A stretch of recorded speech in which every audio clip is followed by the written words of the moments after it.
Well, I am very interested in the subject of human misjudgment, and Lord knows I've created a good bit of it. I don't think I've created my full statistical share, and I think that one of the reasons was that I tried to do something about this terrible ignorance I left the Harvard Law School with when I saw this patterned irrationality, which was so extreme, and I had no theory or anything to deal with it, but I could see that it was extreme and I could see that it was patterned. I just started to create my own system of psychology, partly by casual reading, but largely from personal experience, and I used that pattern to help me get through life. Fairly late in life, I stumbled into this book, Influence, by a psychologist named Bob Cialdini, who became a super tenured hotshot on a 2,000-person faculty at a very young age. And he wrote this book, which has now sold 300,000 copies, which is remarkable for it's an academic book aimed at a popular audience. And that filled in a lot of holes in my crude system.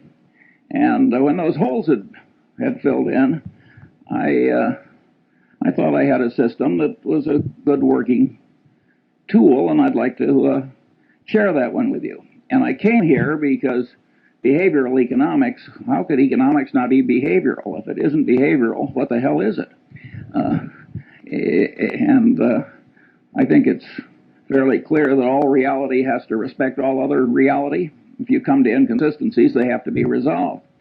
And so the idea of if there's anything valid in psychology, economics has to recognize it, and vice versa.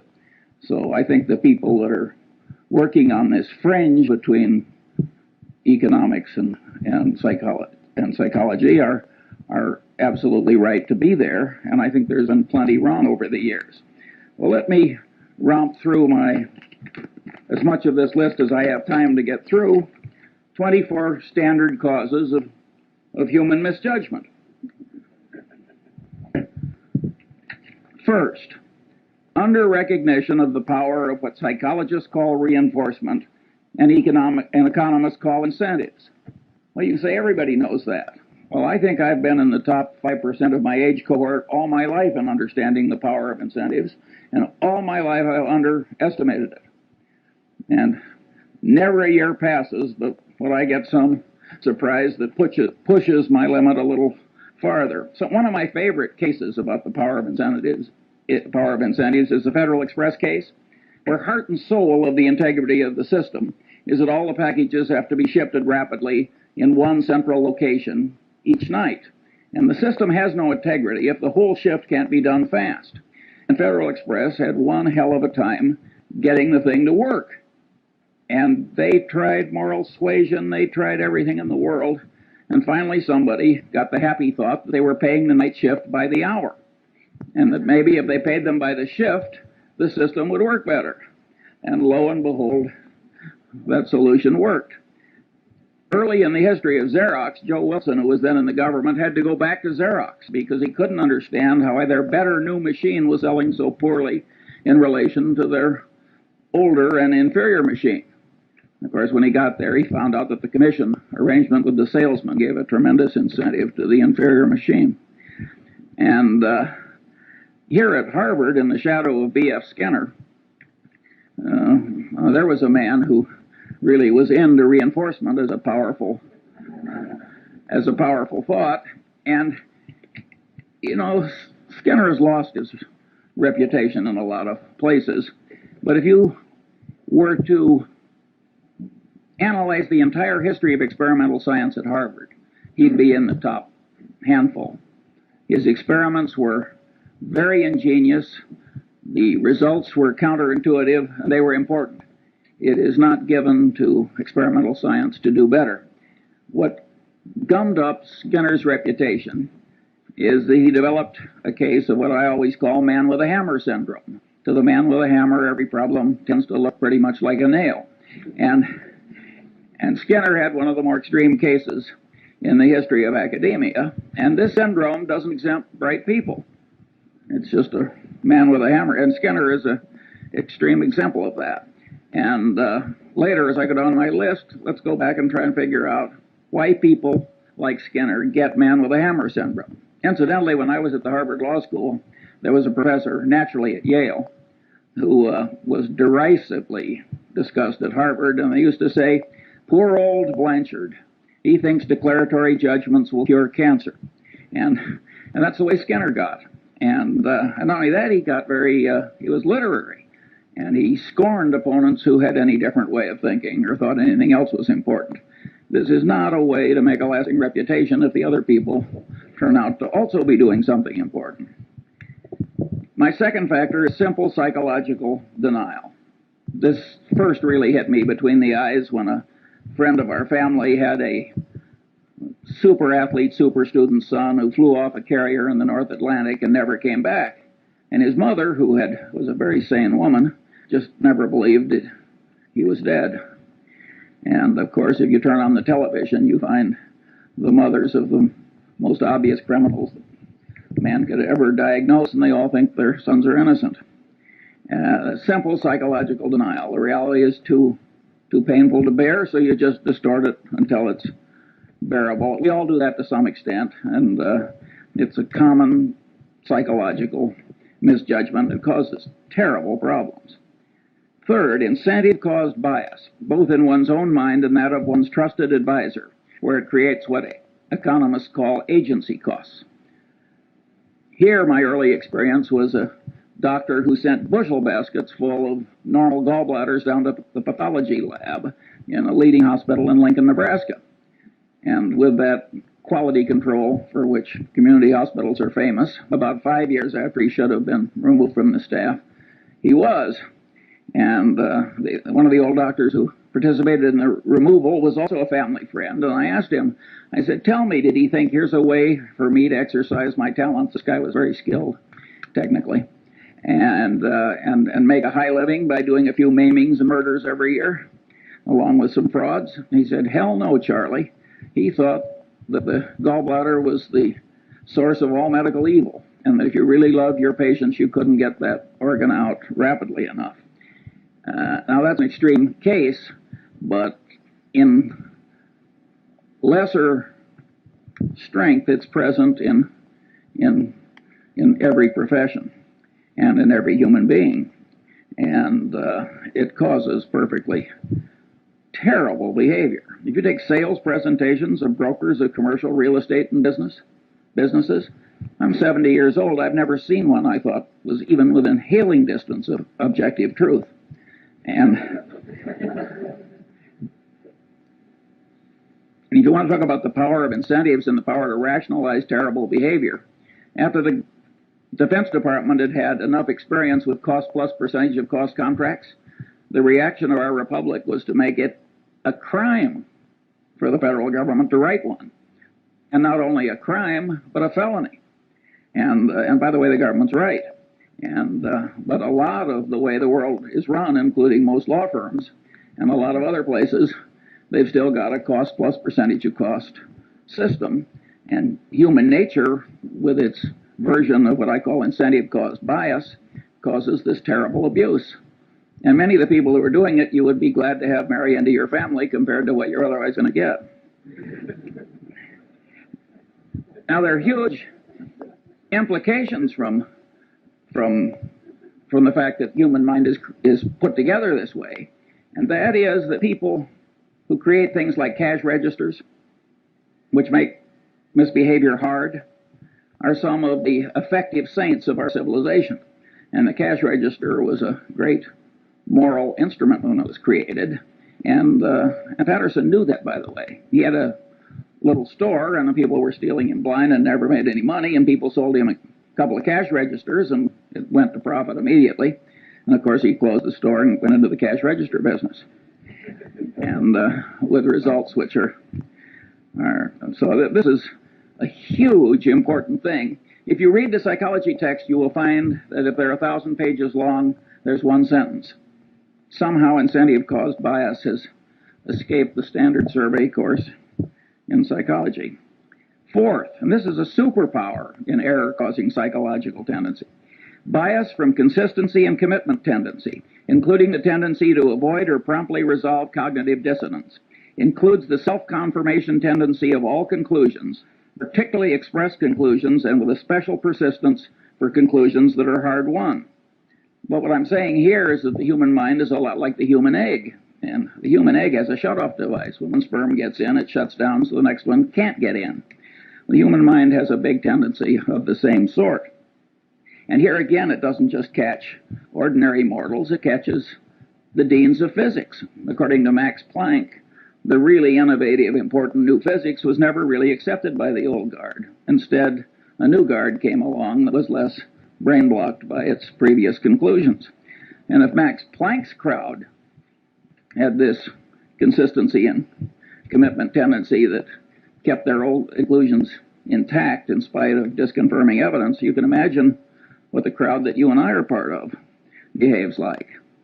And of course, if you make a public disclosure of your conclusion, you're pounding it in to your own head. Many of these students that are screaming at us, they aren't convincing us, but they're forming mental chains for themselves, because what they're shouting out, they're pounding in.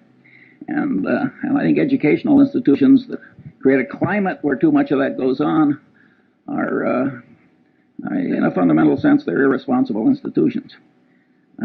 It's very important to not put your brain in chains too young by what you shout out.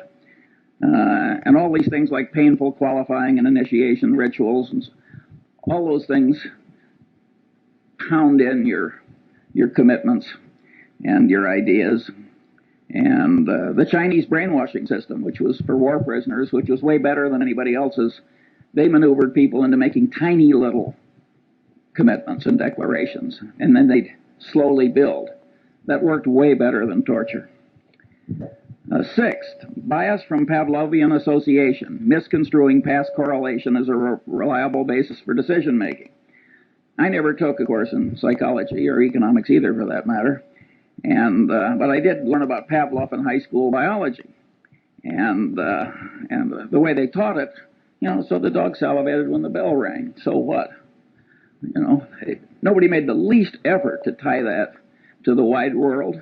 Well, the truth of the matter is that Pavlovian association is an enormously powerful psychological force in the daily life of all of us. And indeed, in economics, we wouldn't have money without the role of so-called secondary reinforcement, which is a pure psychological phenomenon demonstrated in the laboratory. Practically, I'd say 3/4 of advertising works on pure Pavlov. I mean, think how pure association works. Take Coca Cola Company, where we're the biggest shareholder. They want to be associated with every wonderful image. Heroics in the Olympics, wonderful music, you name it. They don't want to be associated with presidents' funerals and so forth. When have you seen a Coca Cola ad? And the association really works. And all these psychological tendencies work largely or entirely on a subconscious level, which makes them very insidious. Then you've got Persian messenger syndrome. The Persians really did kill the messenger who brought the bad news. You think that is dead? I mean, you should have seen Bill Paley in his last 20 years. He didn't hear one damn thing he didn't want to hear. People knew that it was bad for the messenger to bring Bill Paley things he didn't want to hear. Well, that means that the leader gets in a cocoon of unreality. And it's a great big enterprise, and boy, did he make some dumb decisions in the last 20 years. And no, Persian messenger syndrome is alive and well. When I saw some years ago Arco and Exxon arguing over a few hundred millions of ambiguity in their North Slope treaties before a Superior Court judge in Texas with armies of lawyers and experts on each side, now, this is a Mad Hatter's Tea Party. Two engineering-style companies can't resolve some ambiguity without spending tens of millions of dollars in some Texas Superior Court. In my opinion, what happens is that nobody wants to bring the bad news to the executives up the line. That here's a few $100 million you thought you had that you don't.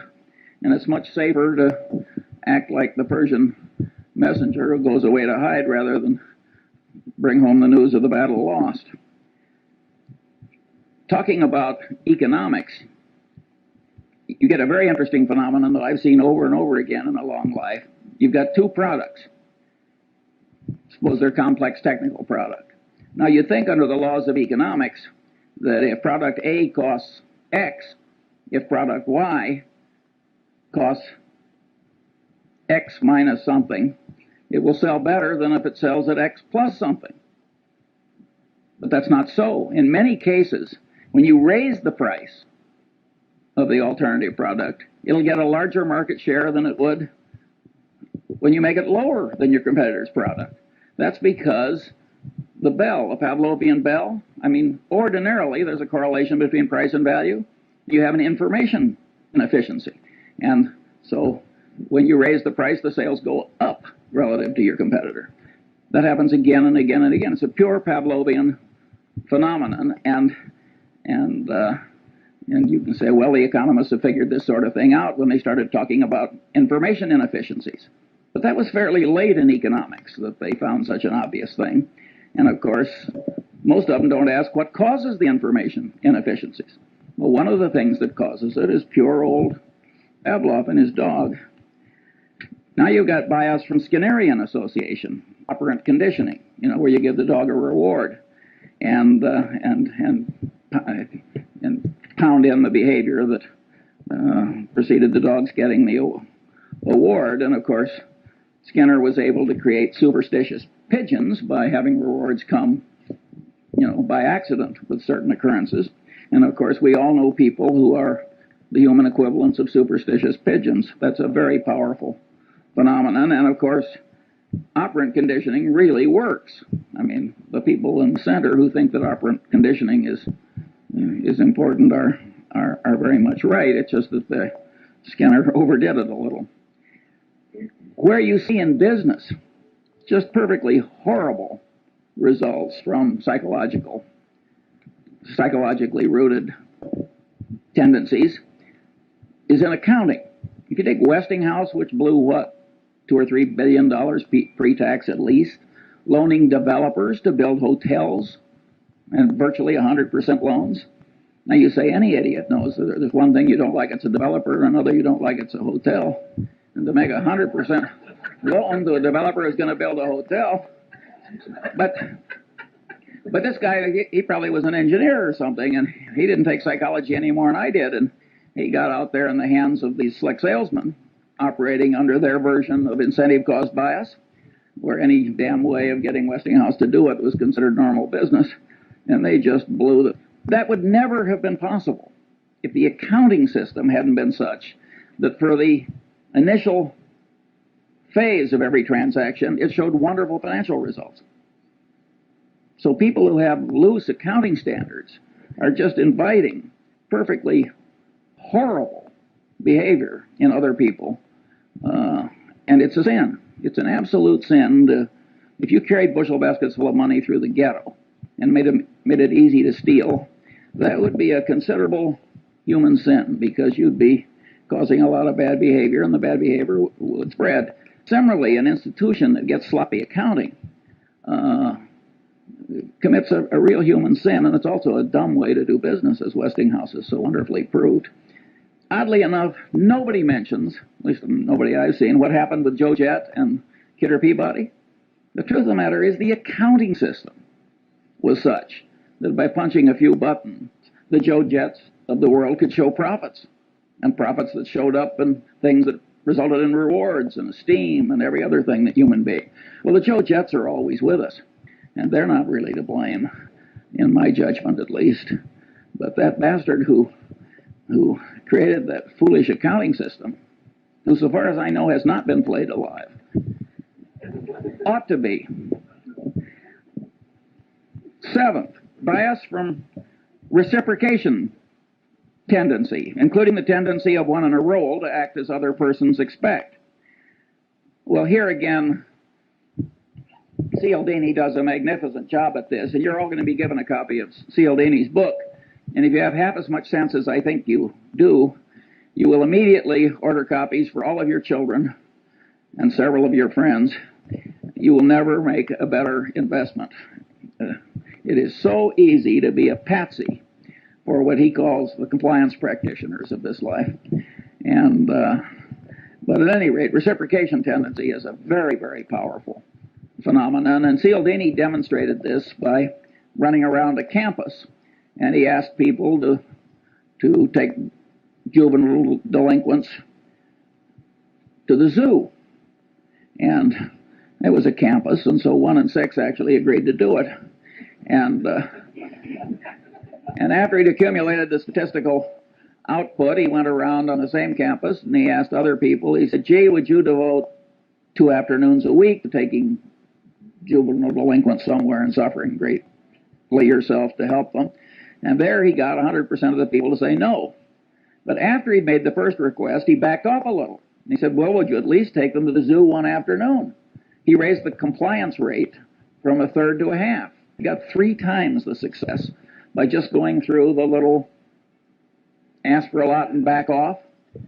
Now, if the human mind on a subconscious level can be manipulated that way, and you don't know it, well, I always use the phrase, you're like a one-legged man in an ass-kicking contest. You are really giving a lot of quarter to the external world that you can't afford to give. And on this so-called role theory, where you tend to act in the way that other people expect, that's reciprocation if you think about the way society is organized. And a guy named Zimbardo had people at Stanford divide into 2 pieces. One were the guards and the other were the prisoners. And they started acting out roles as people expected. He had to stop the experiment after about 5 days. He was getting into human misery and breakdown and pathological behavior. I mean, it was awesome. However, Zimbardo is greatly misinterpreted. It's not just reciprocation tendency and role theory that caused that. It's consistency and commitment tendency. Each person, as he acted as a guard or a prisoner, the action itself was pounding in the idea. Wherever you turn, this consistency and commitment tendency is affecting you. In other words, what you think may change what you do, but perhaps even more important, what you do will change what you think. And you can say everybody knows that. I want to tell you I didn't know it well enough early enough. 8. Now this is a Lollapalooza, and Henry Kaufman wisely talked about this. Bias from over-influence by social proof, that is, the conclusions of others, particularly under conditions of natural uncertainty and stress.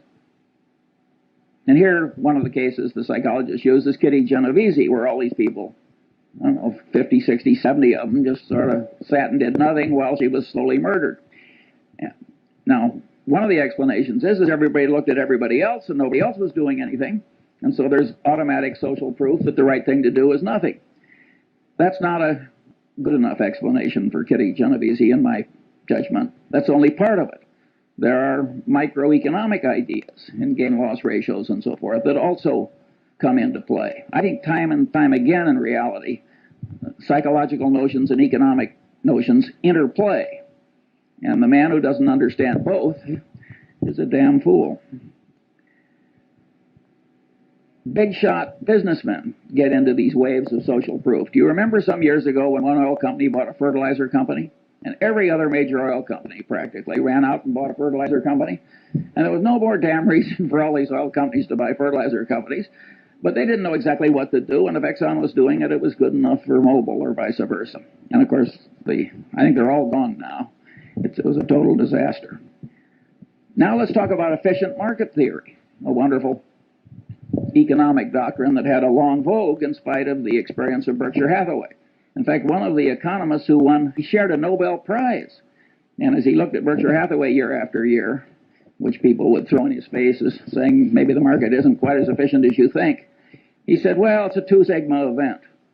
And then he said we were a 3 sigma event. And then he said we were a 4 sigma event. And he finally got up to 6 sigmas. Better to add a sigma than change a theory just because the evidence comes in differently. And of course, when this share of a Nobel Prize went into money management himself, he sank like a stone. If you think about the doctrines I've talked about, namely, 1, the power of reinforcement. After all, you do something and the market goes up and you get paid and rewarded and applauded and what have you. You're getting a lot of reinforcement if you make a bet in a market and the market goes with you. Also, there's social proof. I mean, the prices in the market are the ultimate form of social proof, reflecting what other people think. And so the combination is very powerful. Why would you expect general market levels to always be totally efficient? Say even in 1973, 4 at the pit, or in 1972 or whatever it was when the Nifty 50 were in their heyday. If these psychological notions are correct, you would expect some waves of irrationality, which carry general levels so they're inconsistent with reason. 9. What made these economists love the efficient market theory is the math was so elegant. And after all, math is what they'd learned to do. The man with a hammer, every problem tends to look pretty much like a nail. The alternative truth was a little messy. And they'd forgotten the great economist Keynes, whom I think said, better to be roughly right than precisely wrong.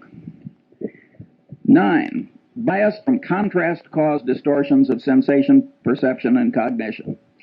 Here, the great experiment that Cialdini does in his class is he takes 3 buckets of water.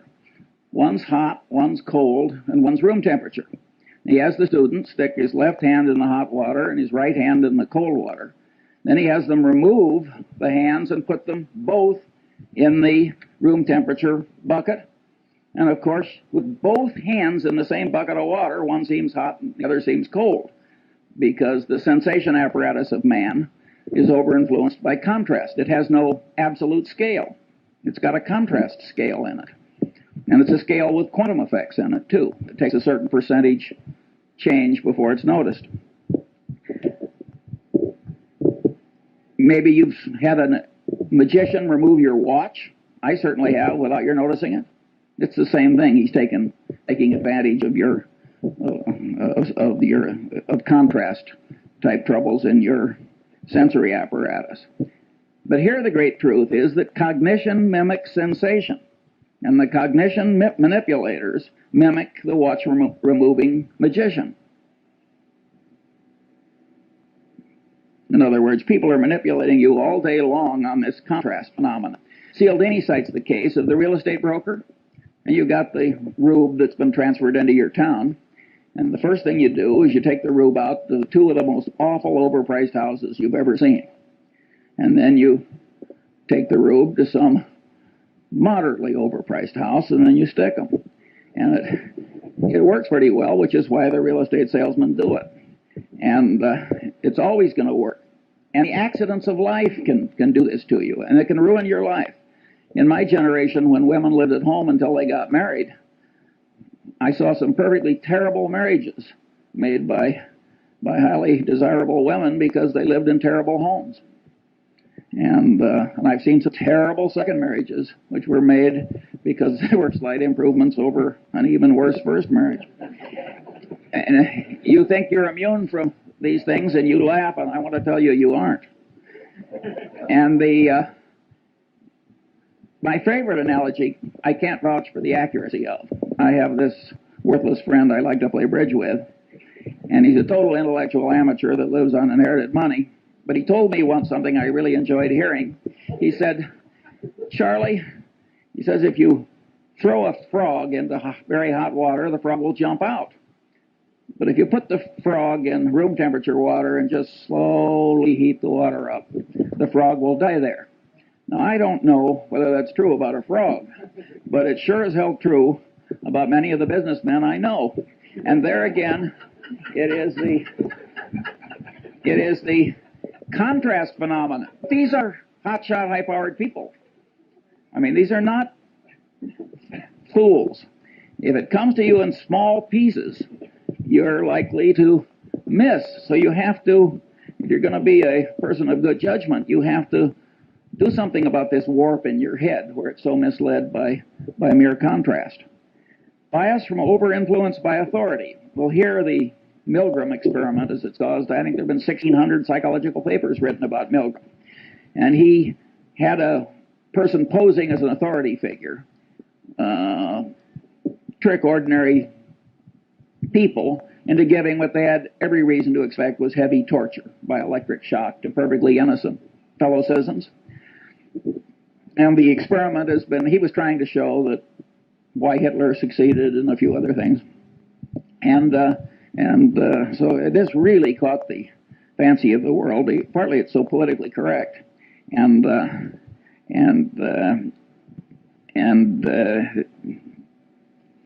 Over-influenced by authority has another you'll like this one. You got a pilot and a co-pilot. The pilot is the authority figure. They don't do this in airplanes, but they've done it in simulators. They have the pilot do something where the co-pilot, who's been trained in simulators a long time, he knows he's not to allow the plane to crash.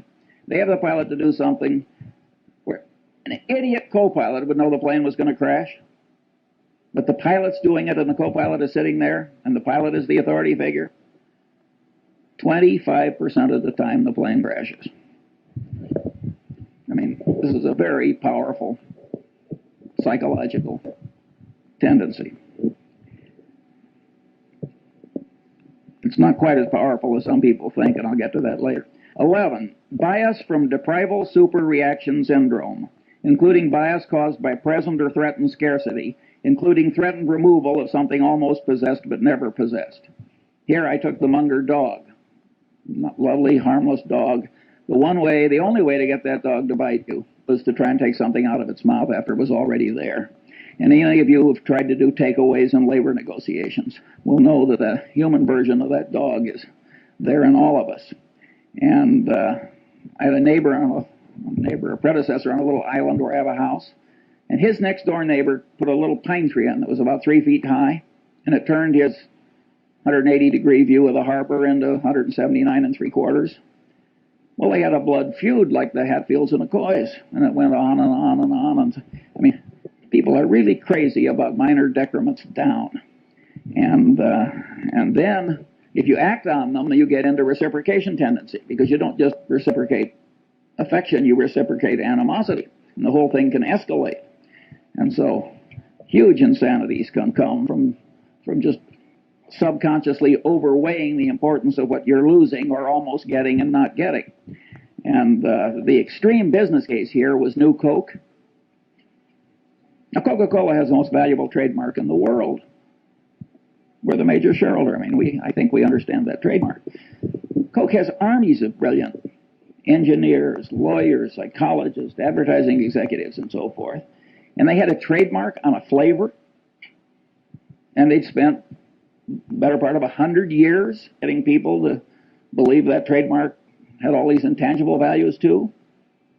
And people associated it with a flavor. And so they were going to tell people not that it was improved, because you can't improve a flavor. If a flavor is a matter of taste, I mean, you may improve a detergent or something, but telling you're going to make a major change in a flavor. I mean, so they got this huge deprival superreaction syndrome. Pepsi was within weeks of coming out with old Coke in a Pepsi bottle, which would have been the biggest fiasco in modern times. Perfect insanity. And by the way, both Goizueta and Keogh are just wonderful about it. I mean, they just joke. I mean, they don't. Keogh always says, I must have been away on vacation. He participated in every single... He's a wonderful guy. And by the way, Goizueta is a wonderful, smart guy, an engineer. Smart people make these terrible boners. How can you not understand deprival superreaction syndrome? But people do not react symmetrically to loss and gain. Now, maybe a great bridge player like Zeckhauser does, but that's a trained response. Ordinary people, subconsciously affected by their inborn tendencies. Bias from envy, jealousy. Well, envy, jealousy made what, 2 out of the 10 commandments? Those of you who have raised siblings, you know about or tried to run a law firm or investment bank or even a faculty. I've heard Warren say 6 times, it's not greed that drives the world, but envy. Here again, you go through the psychology survey courses. You go to the index, envy, jealousy, 1,000-page book. It's blank. There's some blind spots in academia, but it's an enormously powerful thing, and it operates to a considerable extent on a subconscious level. And anybody who doesn't understand it is taking on defects he shouldn't have. Bias from chemical dependency. Well, we don't have to talk about that. We've all seen so much of it, but it's interesting how it always causes moral breakdown if there's any need, and it always involves massive denial. So it's just, it aggravates what we talked about earlier in the aviator case, the tendency to distort reality so that it's endurable. Bias from misgambling compulsion.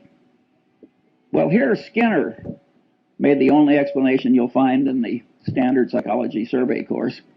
He, of course, created a variable reinforcement rate for his pigeons, his mice, and he found that that would pound in the behavior better than any other reinforcement pattern. And he says, aha, I've explained why gambling is such a powerful, addictive force in a civilization. I think that is, to a very considerable extent, true. But being Skinner, he seemed to think that was the only explanation. But the truth of the matter is that the devisers of these modern machines and techniques know a lot of things that Skinner didn't know. For instance, a lottery. You have a lottery where you get your number by lot, and then somebody draws a number by lot. It gets lousy play. You get a lottery where people get to pick their number, get big play. Again, it's this consistency and commitment thing. People think that if they've committed to it, it has to be good. And the minute they've picked it themselves, it gets an extra validity. After all, they thought it and they acted on it. And then if you take slot machines, you get bar, bar, lemon. That happens again and again and again. You get all these near misses. Well, that's deprival superreaction syndrome. And boy, do the people who create the machines understand human psychology. And if you got, for the high IQ crowd, they've got poker machines where you make choices. So you can play blackjack, so to speak, with the machine.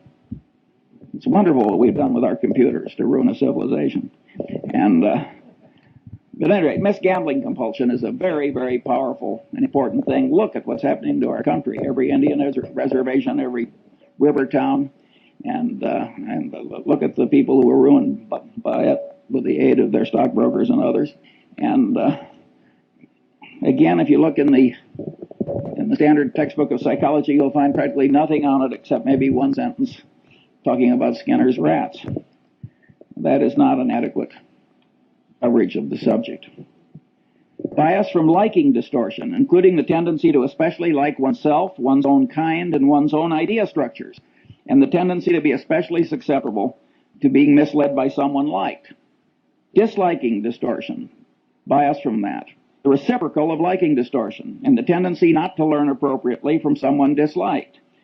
Well, here again, we've got hugely powerful tendencies, and if you look at the wars in part of the Harvard Law School as we sit here, you can see that very brilliant people get into this almost pathological behavior. And these are very, very powerful, basic, subconscious psychological tendencies, or at least partly subconscious. Now let's get back to B.F. Skinner, man with a hammer syndrome revisited. Why is man with the hammer syndrome always present? Well, if you stop to think about it, it's incentive-caused bias. His professional reputation is all tied up with what he knows. He likes himself and he likes his own ideas. And he's expressed them to other people, consistency and commitment tendency. I mean, you got 4 or 5 of these elementary psychological tendencies combining to create this man with a hammer syndrome.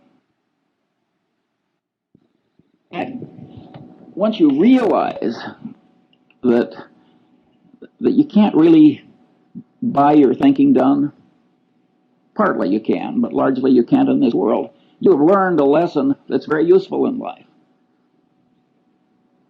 George Bernard Shaw said, and had a character say in The Doctor's Dilemma, in the last analysis, every profession is a conspiracy against the laity. But he didn't have it quite right, because it isn't so much a conspiracy as it is a subconscious psychological tendency. The guy tells you what is good for him. And he doesn't recognize that he's doing anything wrong any more than that doctor did when he was pulling out all those normal gallbladders. And he believes that his own idea structures will cure cancer. And he believes that the demons that he's the guardian against are the biggest demons and the most important ones. And in fact, they may be very small demons compared to the demons that you face. So you're getting your advice in this world from your paid advisor with this huge load of ghastly bias. And woe to you. There are only two ways to handle it. You can hire your advisor and then just apply a windage factor, like I used to do when I was a rifle shooter. I just adjust for so many miles an hour of wind. Or you can learn the basic elements of your advisor's trade. You don't have to learn very much, by the way, because you learn just a little, and then you can make him explain why he's right. And those two tendencies will take part of the warp out of the thinking you've tried to hire done. By and large, it works terribly. I have never seen a management consultant's report in my long life that didn't end with the following paragraph: what this situation really needs is more management consulting. Never once. I always turn to the last page. Of course, Berkshire Hathaway doesn't hire them, so I only do this on sort of a voyeuristic basis. Sometimes I'm in a nonprofit where some idiot hires one.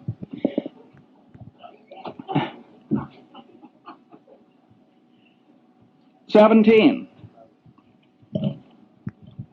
Bias from the non-mathematical nature of the human brain in its natural state, as it deals with probabilities employing crude heuristics, and is often misled by mere contrast, a tendency to overweigh conveniently available information, and other psychologically rooted misthinking tendencies on this list, when the brain should be using the simple probability mathematics of Fermat and Pascal, applied to all reasonably obtainable and correctly weighted items of information that are of value in predicting outcomes. The right way to think is the way Zeckhauser plays bridge. It's just that simple. And your brain doesn't naturally know how to think the way Zeckhauser knows how to play bridge. Now, you notice I put in that availability thing, and there I'm mimicking some very eminent psychologists, Kahneman, I hope I pronounced that right, and Tversky, who raised the idea of availability to a whole heuristic of misjudgment.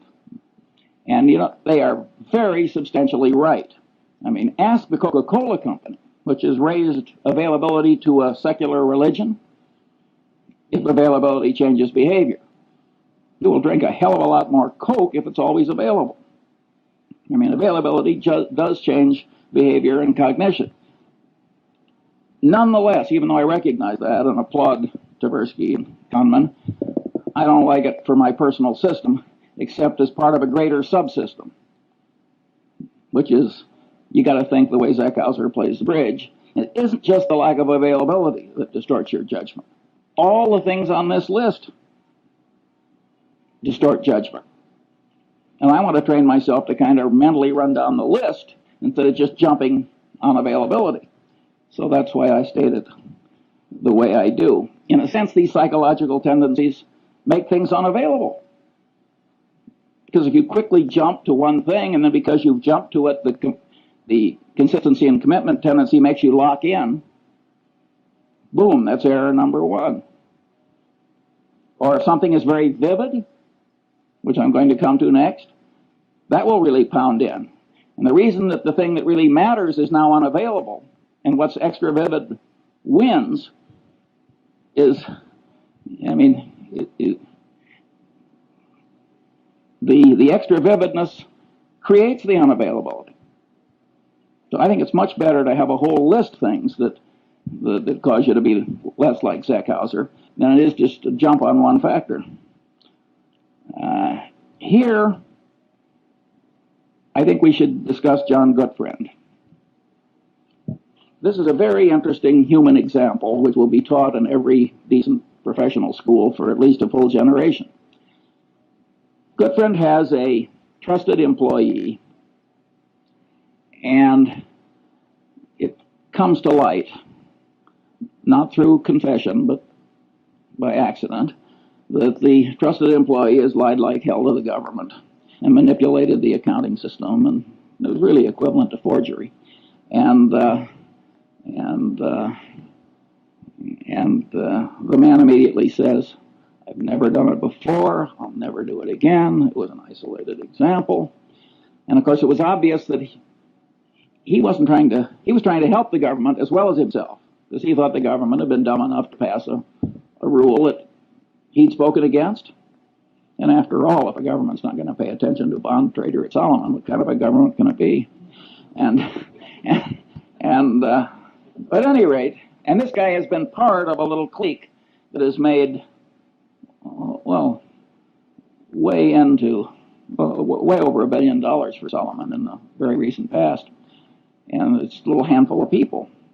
And so there are a lot of psychological forces at work. And you know the guy's wife, and he's right in front of you, and there's human sympathy, and he's sort of asking for your help, which is a form which encourages reciprocation, and there are all these psychological tendencies are working, plus the fact he's part of a group that made a lot of money for you. At any rate, Goodfriend does not cashier the man. And of course, he had done it before, and he did do it again.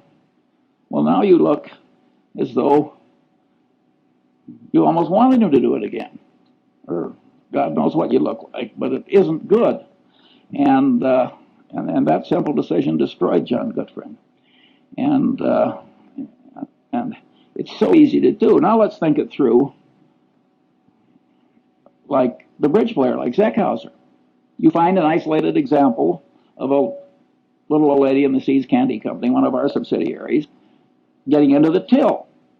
And what does she say? "I never did it before. I'll never do it again. This is going to ruin my life. Please help me." And you know her children and her friends, and she's been around 30 years, and standing behind the candy counter with swollen ankles, and you're an old lady. It isn't that glorious a life. And you're rich and powerful, and there she is. "I never did it before. I will never do it again." Well, how likely is it that she never did it before? If you're going to catch 10 embezzlements a year, what are the chances that any one of them, applying what Tversky and Kahneman call baseline information, will be somebody who only did it this once? And the people who have done it before and are going to do it again, what are they all going to say? Well, in the history of the Seas Candy Company, they always say, "I never did it before, and I'm never going to do it again." And we cashier them. It would be evil not to, because terribly behavior spreads. Remember, what was it, Serpico? I mean, you let that stuff, you got social proof, you got incentive cost bias, you got a whole lot of psychological factors that will cause the evil behavior to spread. And pretty soon the whole your place is rotten, the civilization is rotten. It's not the right way to behave. And I will admit that when I knew the wife and children, I have paid severance pay when I fire somebody for taking a mistress on an extended foreign trip. It's not the adultery I mind, it's the embezzlement. But there, I wouldn't do it where Goodfriend did it, where they've been cheating somebody else on my behalf. There, I think you have to cashier. But if they're just stealing from you and you get rid of them, I don't think you need the last ounce of vengeance. In fact, I don't think you need any vengeance. I don't think vengeance is much good. Now we come biased from over-influence by extra vivid evidence. Here's one. I'm at least $30 million poorer as I sit here giving this little talk, because I once bought 300 shares of a stock, and the guy called me back and said, "I've got 1,500 more." I said, "Will you hold it for 15 minutes while I think about it?" And the CEO of this company, I have seen a lot of vivid peculiarities in a long life, but this guy set a world record. I'm talking about the CEO, and I just misweighed it. The truth of the matter is his situation was foolproof. He was soon going to be dead. I turned down the extra 1,500 shares, and it's now cost me $30 million, and that's life in the big city. You know, it wasn't something where stock was generally available. And so it's very easy to misweigh the vivid evidence. And Goodfriend did that when he looked into the man's eyes and forgave the colleague. And 22, stress-induced mental changes, small and large, temporary and permanent.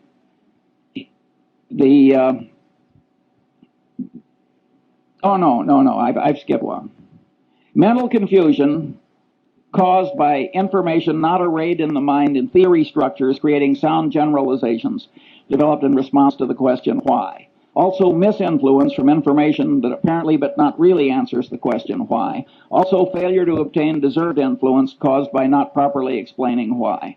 Well, we all know people who flunk, and they try and memorize, and they try and spout back, and it doesn't work. The brain doesn't work that way. You've got to array facts on theory structures answering the question why. If you don't do that, you cannot handle the world. And now we get to Feuerstein, who was the general counsel of Salomon when Goodfriend made his big error. And Feuerstein knew better. He told Goodfriend, you have to report this as a matter of morality and prudent business judgment.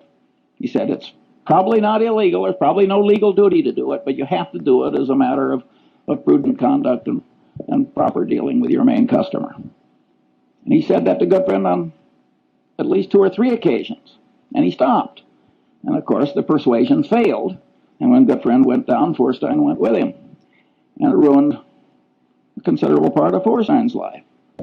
Well, Feuerstein was a member of the Harvard Law Review who made an elementary psychological mistake. You want to persuade somebody, you really tell them why. And what have we learned in lesson 1? Incentives really matter. He should have told, and vivid evidence really works. He should have told Goodfriend, you are likely to ruin your life and disgrace your family and lose your money. And is Mosier worth this? I know both men, that would have worked. So Feuerstein flunked elementary psychology, this very sophisticated, brilliant lawyer. But don't you do that. It's not very hard to do, just to remember that why is terribly important. Other normal limitations of sensation, memory, cognition, and knowledge, well, I don't have time for that. Stress-induced mental changes. Here my favorite example is the great Pavlov. And he had all these dogs in cages which had all been conditioned into changed behaviors. And the great Leningrad flood came and just went right up, and the dog's in a cage. And the dog had as much stress as you can imagine a dog ever having. And the water receded in time to save some of the dogs. And Pavlov noted that they'd had a total reversal of their conditioned personality. Well, being the great scientist he was, he spent the rest of his life giving nervous breakdowns to dogs. And he learned a hell of a lot that I regard as very interesting. I have never known any Freudian analyst who knew anything about the last work of Pavlov. And I've never met a lawyer who understood that what Pavlov found out with those dogs had anything to do with programming and deprogramming and cults and so forth. I mean, the amount of elementary psychological ignorance that is out there in high levels is very substantial. Then we've got other common mental illnesses and declines, temporary and permanent, including the tendency to lose ability through disuse. And then I've got mental and organizational confusion from say-something syndrome. And here my favorite thing is the bee, the honeybee. And the honeybee goes out and finds the nectar, and he comes back, he does a dance that communicates to the other bees where the nectar is, and they go out and get it. Well, some scientist who was clever, like B.F. Skinner, decided to do an experiment. He put the nectar straight up, way up. Well, in a natural setting, there is no nectar way the hell straight up. And the poor honeybee doesn't have a genetic program that is adequate to handle what he now has to communicate. And you'd think the honeybee would come back to the hive and slink into a corner. But he doesn't. He comes into the hive and does this incoherent dance. And all my life I've been dealing with the human equivalent of that honeybee.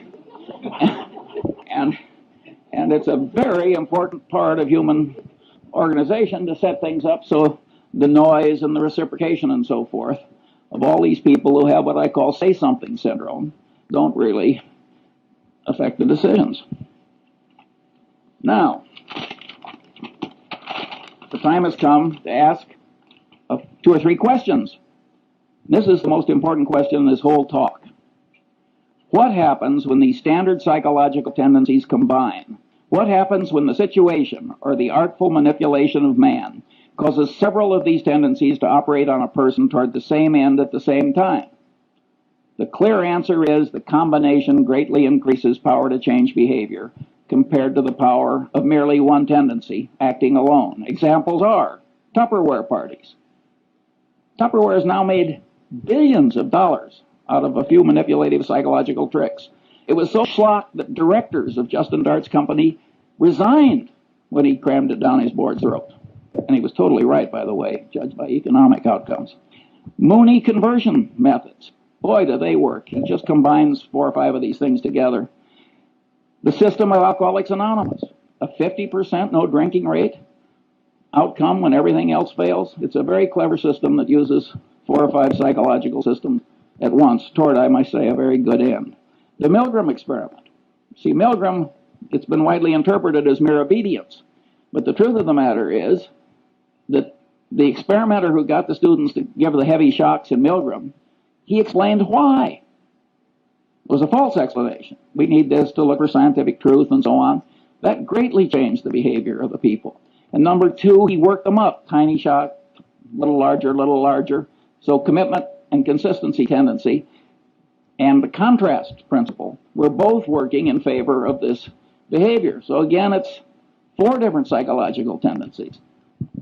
That's when you get these Lollapalooza effects, you will almost always find 4 or 5 of these things working together. When I was young, there was a whodunit hero who always said, cherchez la femme. And what you should search for in life is the combination, because the combination is likely to do you in. Or if you're the inventor of Tupperware parties, it's likely to make you enormously rich if you can stand shaving when you do it. Then one of my favorite cases is the McDonnell Douglas airliner evacuation disaster. The government requires that airliners pass a bunch of tests. One of them is evacuation. Get everybody out, I think it's 90 seconds or something like that. It's some short period of time. The government has rules, make it very realistic, so on and so on. You can't select nothing but 20-year-old athletes to evacuate your airliner. So McDonnell Douglas schedules one of these things in a hangar, and they make the hangar dark, and the concrete floor is 25 feet down, and they got these little rubber chutes, and they got all these old people, and they ring the bell, and they all rush out, and in the morning, when the first test is done, they create, 20 terrible injuries that will go off to hospitals. And of course, they scheduled another one for the afternoon. By the way, they didn't meet the time schedule either, in addition to causing all the injuries. Well, so what do? They do it again in the afternoon. Now they create 20 more injuries and 1 case of a severed spinal column with permanent unfixable paralysis. These are engineers, these are brilliant people, this is thought over through in a big bureaucracy. Again, it's a combination of a tendency. Authorities told you to do it. He told you to make it realistic. You've decided to do it. You've decided to do it twice. Incentive cost bias. If you pass, you save a lot of money. You've got to jump this hurdle before you can sell your new airliner. Again, 3, 4, 5 of these things work together, and it turns human brains into mush. And maybe you think this doesn't happen in picking investments? If so, you're living in a different world than I am. Finally, the open outcry auction. The open outcry auction is just made to turn the brain into mush. You get social proof, the other guy is bidding, you get reciprocation tendency, you get deprival superreaction syndrome, the thing is going away. I mean, it's just absolutely designed to manipulate people into idiotic behavior. Finally, the institution of the board of directors of a major human American company. Well, the top guy is sitting there. He's an authority figure. He's doing asinine things. You look around the board. Nobody else is objecting. Social proof, it's okay. Reciprocation tendency. He's raising the director's fees every year. He's flying you around in the corporate airplane to look at interesting plants or whatever the hell they do. And you go.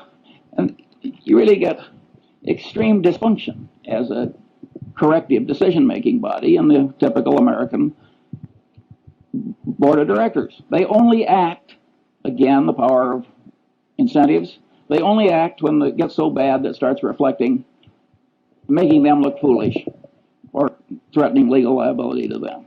That's Munger's rule. I mean, there are occasional things that don't follow Munger's rule, but by and large, the board of directors is a very ineffective corrector if the top guy is a little nuts, which of course frequently happens. The second question: isn't this list of standard psychological tendencies improperly tautological compared with the system of Euclid? That is, aren't there overlaps, and can't some items on the list be derived from combinations of other items? The answer to that is plainly yes. 3, what good is in the practical world is the thought system indicated by the list? Isn't practical benefit prevented because these psychological tendencies are programmed into the human mind by broad evolution, so we can't get rid of them? Broad evolution, I mean the combination of genetic and cultural evolution, but mostly genetic. Well, the answer is the tendencies are partly good, and indeed probably much more good than bad, otherwise they wouldn't be there. By and large, these rules of thumb have worked pretty well for man given his limited mental capacity, and that's why they were programmed in by broad evolution. At any rate, they can't be simply washed out automatically, and they shouldn't be. Nonetheless, the psychological thought system described is very useful in spreading wisdom and good conduct when one understands it and uses it constructively. Here are some examples. Karl Braun's communication practices. He designed oil refineries with spectacular skill and integrity. He had a very simple rule. Remember I said why is important? You got fired in the Braun Company. You had to have 5 W's. You had to tell who what you wanted to do, where and when, and you had to tell him why. And if you wrote a communication and left out the why, you got fired. Because Braun knew it's complicated building an oil refinery. It can blow up, all kinds of things happen. And he knew that his communication system worked better if you always told him why. That's a simple discipline, and boy does it work. 2, the use of simulators in pilot training. Here again, abilities attenuate with disuse. Well, the simulator is God's gift because you can keep them fresh. The system of Alcoholics Anonymous. That's certainly a constructive use of somebody understanding psychological tendencies. I think they just blundered into it, as a matter of fact. So you can regard it as kind of an evolutionary outcome. But just because they blundered into it doesn't mean you can't invent its equivalent when you need it for a good purpose. Clinical training in medical schools. Here's a profoundly correct way of understanding psychology. The standard practice is watch one, do one, teach one. Boy, does that pound in what you want pounded in. Again, the consistency and commitment tendency. And that is a profoundly correct way to teach clinical medicine. The rules of the U.S. Constitutional Convention. Totally secret, no vote until the final vote, then just one vote on the whole Constitution. Very clever psychological rules. And if they had a different procedure, everybody would have been pushed into a corner by his own pronouncements and his own oratory and his own, and no recorded votes until the last one. And they got it through by a whisker with those wise rules. We wouldn't have had the Constitution if our forefathers hadn't been so psychologically acute. And look at the crowd we got now. 6, the use of Granny's rule. I love this. One of the psychologists who works with the center gets paid a fortune running around America, and he teaches executives to manipulate themselves. Now, Granny's rule is you don't get the ice cream unless you eat your carrots. Well, Granny was a very wise woman. That is a very good system. And so this guy, very eminent psychologist, he runs around the country telling executives to organize their day. So they force themselves to do what's unpleasant and important by doing that first and then rewarding themselves with something they really like doing. He is profoundly correct. 7, the Harvard Business School's emphasis on decision trees. When I was young and foolish, I used to laugh at the Harvard Business School. I said, they're teaching 28-year-old people that high school algebra works in real life. We're talking about elementary probability. But later I I wised up and I realized that it was very important that they do that, and better late than never. 8, the use of postmortems at Johnson & Johnson. At most corporations, if you make an acquisition and it works out to be a disaster, all the paperwork and presentations that caused the dumb acquisition to be made are quickly forgotten. You got denial, you got everything in the world. You got Pavlovian association tendency. Nobody wants to even be associated with the damn thing or even mention it. Johnson & Johnson, they make everybody revisit their old acquisitions and wade through the presentations. That is a very smart thing to do. And by the way, I do the same thing routinely. 9, the great example of Charles Darwin is he avoided confirmation bias. Darwin probably changed my life because I'm a biography nut. And when I found out the way he always paid extra attention to the disconfirming evidence and all these little psychological tricks, I also found out that he wasn't very smart by the standards, the ordinary standards of human acuity. Yet there he is, buried in Westminster Abbey. That's not where I'm going, I'll tell you. And I said, my God, here's a guy that, by all objective evidence, is not nearly as smart as I am, and he's in Westminster Abbey. He must have tricks I should learn. And I started wearing little hair shirts like Darwin to try and train myself out of these subconscious psychological tendencies that cause so many errors. It didn't work perfectly, as you can tell from listening to this talk, but it would have been even worse if I hadn't done what I did. And you can know these psychological tendencies and avoid being the patsy of all the people that are trying to manipulate you to your disadvantage, like Sam Walton. Sam Walton will let a purchasing agent take a handkerchief from a salesman. He knows how powerful the subconscious reciprocation tendency is. That is a profoundly correct way for Sam Walton to behave. Then there's the Warren Buffett rule for open outcry auctions. Don't go. We don't go to the closed bid auctions, too, because that's a counterproductive way to do things ordinarily for a different reason, which Zeckhauser would understand. 4, what special knowledge problems lie buried in the thought system indicated by the list? Well, one is paradox. Now we're talking about a type of human wisdom that the more people learn about it, the more attenuated the wisdom gets. That's an intrinsically paradoxical kind of wisdom. But we have paradox in mathematics, and we don't give up mathematics. I say, damn the paradox. This stuff is wonderfully useful. And by the way, the granny's rule, when you apply it to yourself, is sort of a paradox in a paradox. The manipulation still works even though you know you're doing it. And I've seen that done by one person to another. I drew this beautiful woman as my dinner partner a few years ago, and I'd never seen her before, although she's married to a prominent Angelino. And she sat down next to me, and she turned her beautiful face up, and she said, Charlie, she said, what one word accounts for your remarkable success in life? Now, I knew I was being manipulated and that she'd done this before, and I just loved it. I never see this woman without a little lift in my spirits. And by the way, I told her I was rational.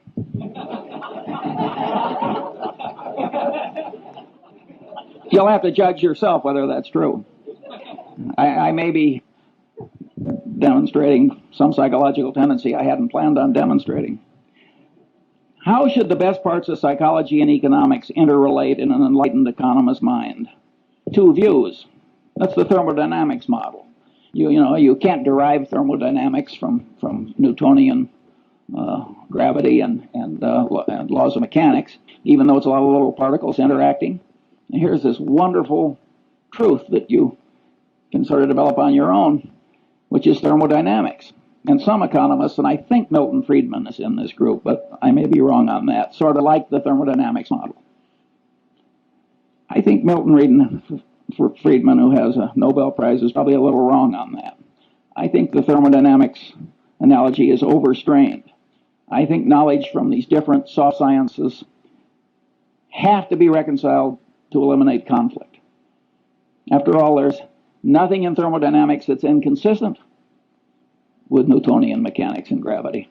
And I think that some of these economic theories are not totally consistent with other knowledge, and they have to be bent. And I think that these behavioral economics or economists are probably the ones that are bending them in a correct direction. Now, my prediction is when the economists take a little psychology into account, that the reconciliation will be quite endurable. And here my model is the precession of the equinoxes. The world would be simpler for a long-term climatologist if the angle of the axis of the Earth's rotation compared to the plane of the ecliptic were absolutely fixed. But it isn't fixed. Over every 40,000 years or so, there's this little wobble. And that has pronounced long-term effects. Well, in many cases, what psychology is going to add is just a little wobble, and it will be endurable. Here I quote another hero of mine, who of course is Einstein, where he said, "The Lord is subtle but not malicious." And I don't think it's going to be that hard to bend economics a little to accommodate what's right in psychology. The final question is, if the thought system indicated by this list of psychological tendencies has great value not widely recognized and employed, what should the educational system do about it? I am not going to answer that one now. I like leaving a little mystery. Have I used up all the time, so there's no time for questions? I think that what we're going to do is we're going to borrow a little bit of time from the end of the day summary of questions, and we're going to move it and allocate it to Charles Munger. That's definitely the thing. So when we have questions for we'll ask other people questions mostly. By the way, the dean of the Stanford Law School is here today, Paul Brest, and he is trying to create a course at the Stanford Law School that tries to work stuff similar to this into worldly wisdom for lawyers, which I regard as a profoundly good idea, and he wrote an article about it, and you'll be given a copy along with Cialdini's book. Questions? Yeah. Yes, I presume there would be one curious man.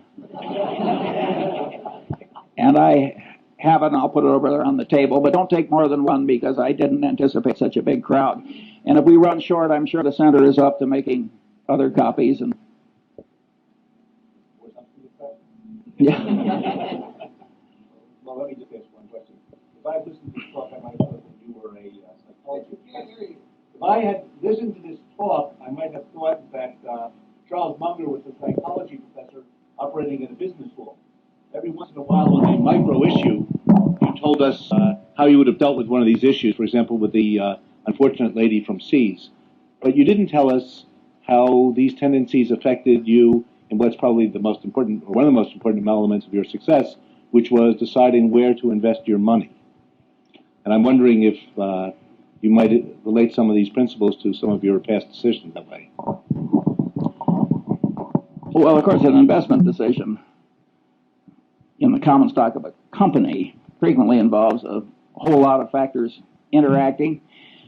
Usually, of course, there's one big, simple model. And a lot of those models are microeconomic. And I have a little list of, it wouldn't be nearly 24 of those, but I don't have time for that one. And I don't have too much interest in teaching other people how to get rich. My personal, and that isn't because I fear the competition or anything like that. Warren has always been very open about what he's learned, and I share that ethos. My personal behavior model is Lord Keynes.